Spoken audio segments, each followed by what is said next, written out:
ये कंबल तो जैसे ठंड रोक ही नहीं पा रहा। बेटा थोड़ा और सह लो, भगवान जरूर हमारी मदद करेगा। माँ, मेरे पैर क्यों सुन्न हो रहे हैं? सुमित्रा, आग जलाने की कोशिश करो।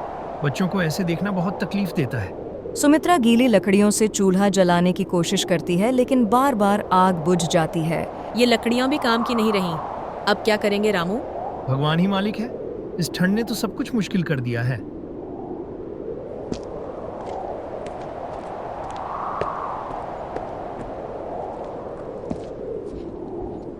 भाइयों, ठंड ने तो हमारी जान पर बनाई है। न कपड़े हैं न लकड़ियां। हमारे बच्चे मरने की हालत में हैं। रामू, यही हाल पूरे गांव का है। पर रघु व्यापारी, उसकी दुकान पर सब कुछ है, पर कीमत इतनी ज्यादा कि हम खरीद नहीं सकते।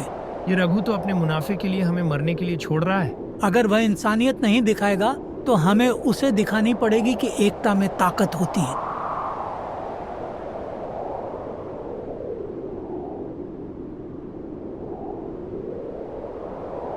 गांव वाले रघु की दुकान पर जाते हैं।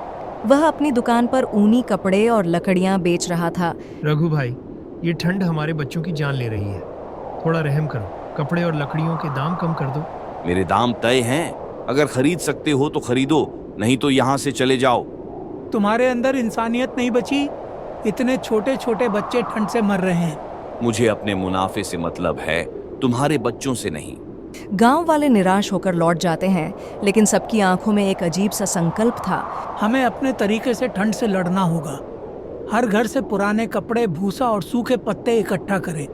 हम खुद कंबल बनाएंगे और अलाव जलाएंगे। और हमें एक साथ मिलकर रघु से फिर से बात करनी होगी। इस बार उसे हमारी बात सुननी पड़ेगी। माँ, मैं भी मदद करूँगा। हाँ बेटा, हम सब मिलकर ठंड को हराएंगे। गांव वाले बच्चों और महिलाओं के साथ मशाल जलाकर रघु के गोदाम की ओर शांतिपूर्ण मार्च करते हैं। इंसानियत बचाओ और हमें जीने दो जैसे नारे गूंजते हैं। रघु यह देख हैरान हो जाता है। ये लोग मेरे गोदाम के बाहर क्यों जमा हो रहे हैं? रघु, देखो इन मासूम बच्चों को। तुम्हारे लालच ने इन्हें ठंड में तड़पने पर मजबूर कर दिया है। क्या तुम्हें शर्म नहीं आती? रघु भाई, ये वक्त मुनाफा कमाने का नहीं, बल्कि एक दूसरे की मदद करने का है। अगर तुम्हारे घर में तुम्हारा बच्चा तड़पता तो तुम क्या करते? चाचा, मेरी छोटी बहन को बचा लो, वह बहुत कमजोर है। रघु के चेहरे पर असमंजस झलकता है। वह सोच में पड़ जाता है। गांव वालों का दर्द देखकर उसका दिल पिघलने लगता है। मैंने लालच में गलत किया। अब मैं तुम्हारी मदद करूंगा।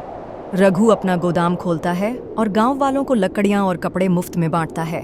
मेरे लालच ने मेरी आंखें बंद कर दी थीं। अब मैं अपनी गलती सुधारना चाहता हूँ। इंसानियत ही सबसे बड़ी चीज है। आपने अपनी गलती मानी, ये बहुत बड़ी बात है।